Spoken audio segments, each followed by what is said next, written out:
nous allons résoudre dans R cette excellente équation trigonométrique cosinus x égale à 1/2.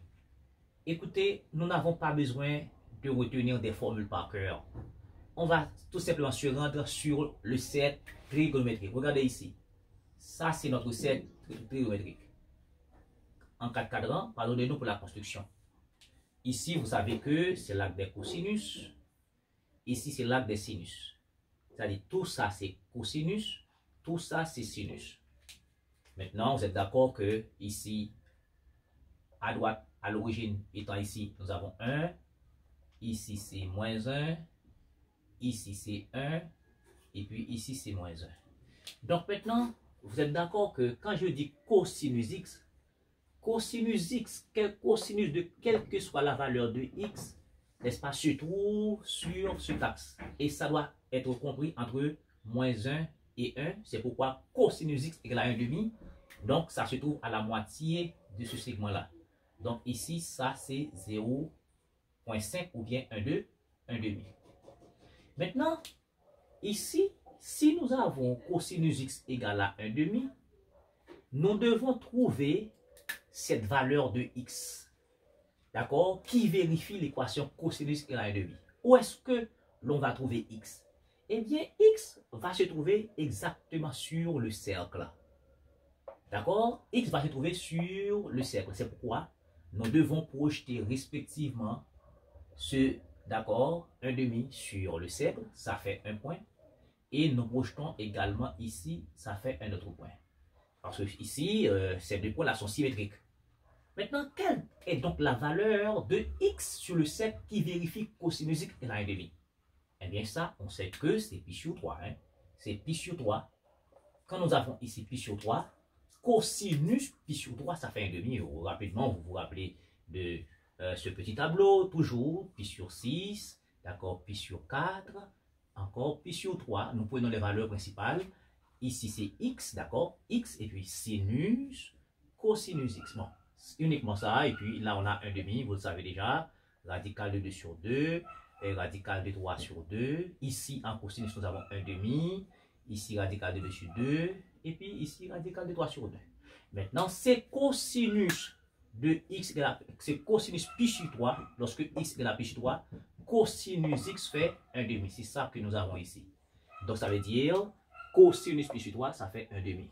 Eh bien, lorsque nous donnons à x la valeur de pi sur 3, cosinus pi sur 3, ça fait 1/2. Mais, il faut comprendre que si nous avons un point sur le cercle, d'accord, dont son cosinus donne 1/2, si nous ajoutons 2pi, ça veut dire nous faisons un tour de cercle à partir de ce point. Nous faisons un tour de cercle pour arriver encore en ce point.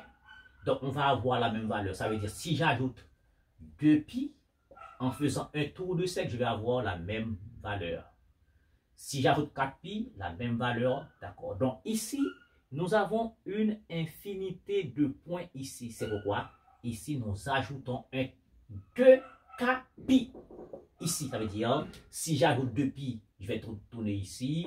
Si j'ajoute, d'accord, 3pi, je vais trouver ici, etc., etc., etc. D'accord? Maintenant. Et ce point-là et ça sont symétriques par rapport à l'axe des cosinus.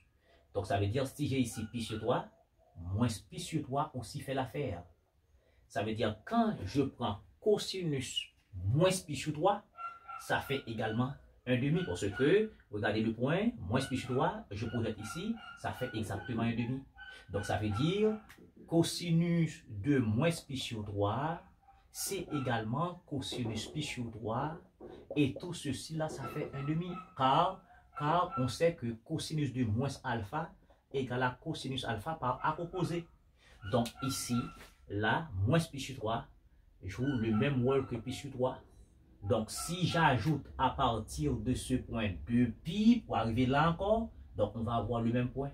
Donc, c'est pourquoi nous ajoutons un 2kpi.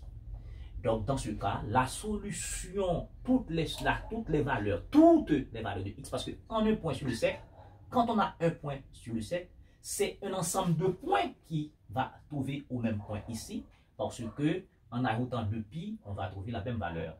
Maintenant, la solution de cette équation, ce sont toutes ces valeurs-là. C'est, je dirais, c'est moins pi sur 3 plus 2k pi. Ensuite, on peut prendre aussi pi sur 3 plus 2k pi. D'accord? Avec k, élément de z. C'est-à-dire k peut être négatif, peut être positif, k peut être nul, etc. Donc, ce sont toutes ces valeurs-là, d'accord, pour k dans z, qui vérifient cosinus x égale à 1,5. Donc, j'apprécie quand on arrive à réfléchir de cette manière. Toutefois, et pour certains collègues, étudiants, élèves, ils veulent quand même retenir des formules par cœur. Comment ils font? Donc, ils disent tout simplement, quand on a cosinus x égale à cosinus alpha, on met un si et seulement si, x égale à 2k pi plus ou moins alpha, c'est-à-dire x peut être égal à 2k pi plus alpha, x peut être égal à 2k pi moins alpha, c'est ça qu'on a là, ici. Cependant, ici, cosinus x, il faut dire que cosinus x égale à 1,5, mais 1,5 c'est cos pi sur 3. Dans ce cas, on a cosinus x, c'est la cosinus alpha, donc x va être égal à pi sur 3. D'accord, 2k pi plus ou moins pi sur 3. Dans ce cas, on va trouver le même résultat, mais cependant, pas de réflexion, pas de compréhension. On ne fait qu'appliquer une formule par cœur sans rien comprendre sur les cercles. Moi-même, je préfère réfléchir de cette manière.